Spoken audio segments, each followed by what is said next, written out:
Now we discuss about anatomy of Markensia. इससे पहले जो है मार्केंशिया की मॉर्फोलॉजी का डिस्कशन हम कर चुके हैं। तो मॉर्फोलॉजी में हमने देखा था कि थैलस जो है वो पूरा का पूरा थैलस जो है 2 पार्ट्स में डिवाइड है, डिफ्रेंशिएटेड है। एक तो डॉर्सल रीजन और दूसरा है ventral region. Dorsal region upper surface होता है और वेंट्रल रीजन जो है वो लोअर सरफेस रहता है। तो इस तरह से थैलस जो है अपर सरफेस और लोअर सरफेस या डॉर्सल और वेंट्रल 2 रीजन्स में डिफ्रेंशिएट है, क्योंकि ये जो है कैसा स्ट्रक्चर है, फ्लैट स्ट्रक्चर है। तो इस कारण 2 रीजन हुए, dorsal region and ventral region. Now अब अगर हम इसका सेक्शन काटें थैलस का, तो थैलस का सेक्शन भी उसी तरह से हम लैब में काटते हैं जैसे हम रिक्सिया का काटते हैं। सबसे पहले हम क्या करेंगे, एक ब्लॉक बना लेंगे। ब्लॉक बनाने के लिए किसी भी प्लांट मटेरियल को हम यूज़ कर सकते हैं, जैसे ट्यूबर है या कोई भी प्लांट मटेरियल है, उसका हम इस तरह से ब्लॉक बना लेंगे। जैसे रेक्टेंगुलर शेप में एक स्ट्रक्चर बन जाता है, उसी को हम ब्लॉक कहते हैं। अब इसके अंदर हम स्लिट बनाते हैं।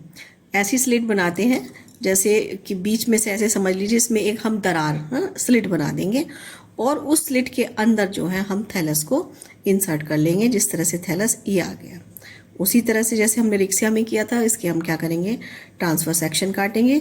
तो इस तरह से हम थैलस के VTS यानी कि वर्टिकल ट्रांसफर सेक्शन काट लेते हैं। थैलस को हम वर्टिकल पोजीशन में रखते हैं, बिल्कुल सीधा रखते हैं, और तब हम इसके TS काटते हैं, इसलिए कहलाता है वर्टिकल ट्रांसफर सेक्शन। तो जितने ही फ्लैट स्ट्रक्चर्स होते हैं उनके TS जो हैं वो VTS ही कहलाएंगे, यानी कि वर्टिकल ट्रांसफर सेक्शन। तो उसी तरह से हमने थैलस का जब हमने VTS काटा या वर्टिकल ट्रांसफर सेक्शन काटा, तो उसमें देखा कि थैलस जो है मल्टी लेयर थिकनेस का हमें दिखाई देता है। और कैसा है, डिफ्रेंशिएटेड इनटू 4 रीजन, कि ये थैलस जो है 4 रीजन में डिफ्रेंशिएट है। कौन कौन से 4 रीजन है, upper epidermis, photosynthetic region, storage region and lower epidermis. तो ये सारे स्ट्रक्चर्स जो है हमें डायग्राम से भी क्लियर हो जाएंगे। देखिए इसमें ये क्या है, अपर एपिडर्मिस। ये डायग्राम जो है थैलस का आउटलाइन फिगर है। ऐसा कहते हो कि पूरे थैलस को हमने लीनियर फिगर से शो किया है, लेकिन जब हम इसका सेलुलर फिगर बनाएंगे, सेल्स में जब हम शो करेंगे, तब हमें वो थैलस जो है कुछ इस तरह से दिखाई देगा। सेम फिगर है, लेकिन यहाँ पर हमने उसको किस तरह से किया है कि उसको हमने सेल्स के रूप में दिखाया है। तो ये वाला रीजन जो है, जो हमें ऊपर यहाँ पर दिखाई दे रहा है, ये इसका जो है फोटोसिंथेटिक रीजन है, और ये वाला सारा रीजन जो है कौन सा है, ये स्टोरेज रीजन है। तो इसको हम डॉर्सल रीजन कह सकते हैं। और ये पूरा का पूरा कौन सा रीजन है, ये जो है वेंट्रल रीजन है या स्टोरेज रीजन है। तो उसी के अकॉर्डिंग, इसी में जैसे हम एक्सप्लेन किया है, उसी के अकॉर्डिंग जो है इसमें पॉइंट्स में इसको बताया गया है कि थैलस के हमें 4 रीजन्स जो हैं दिखाई दे रहे हैं। कौन कौन से, upper epidermis, photosynthetic region, storage region and lower epidermis. तो first is upper epidermis. Riccia का आप पहले पढ़ चुके हैं। तो रिक्सिया में हमने देखा था कि रिक्सिया की जो अपर एपिडर्मिस है वो वेल डेवलप्ड नहीं होती। वेल डेवलप्ड का मतलब कि बहुत ज़्यादा डेवलप नहीं है, विकसित नहीं है, और जो है वो पूरा एरिया जो है फोटोसिंथेटिक फिलामेंट्स के बीच में जब गैप ज़्यादा है, तो इस तरह से हम कह सकते हैं कि वो एक लेयर के रूप में है ही नहीं। लेकिन यहाँ पर हमें देखो वेल डेवलप्ड एक लेयर जो है दिखाई दे रही है, जिसमें सेल्स एक के बाद एक लगी हैं। वो बात अलग है कि सेल्स जो है, ये जो लेयर है पूरी की पूरी अपर एपिडर्मिस की, ये बीच बीच में से इंटरप्ट हो रही है, बाधित हो रही है, टूट रही है, कंटिन्यूअस नहीं है, और जिनसे ये ब्रेक हो रहा है इसमें बीच बीच में, तो ये क्या है, ये इसके एयर पोर है।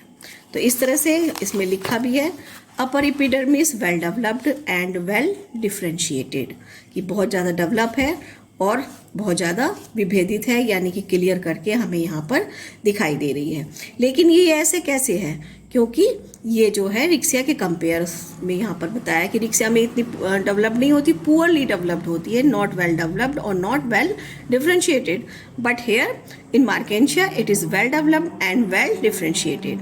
Sales of epidermis are barrel shape, कि जो एपिडर्मिस की सेल्स हैं वो सब कैसी हैं, वो सारी की सारी सेल्स जो हैं बैरल शेप जानते हैं कि बैरल शेप किसको कहते हैं, इस तरह से स्ट्रक्चर जब बनता है तो वो जो है बैरल शेप कहलाता है।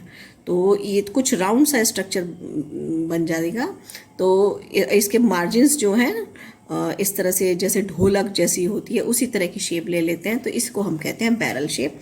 तो ऐसे ही स्ट्रक्चर में हमें यहाँ पर ये सेल्स जो हैं दिखाई देंगी। तो इनकी जो शेप है सेल्स की वो किस तरह से होगी, वो इस तरह से दिखाई देगी, जिसको हम कहेंगे बैरल शेप।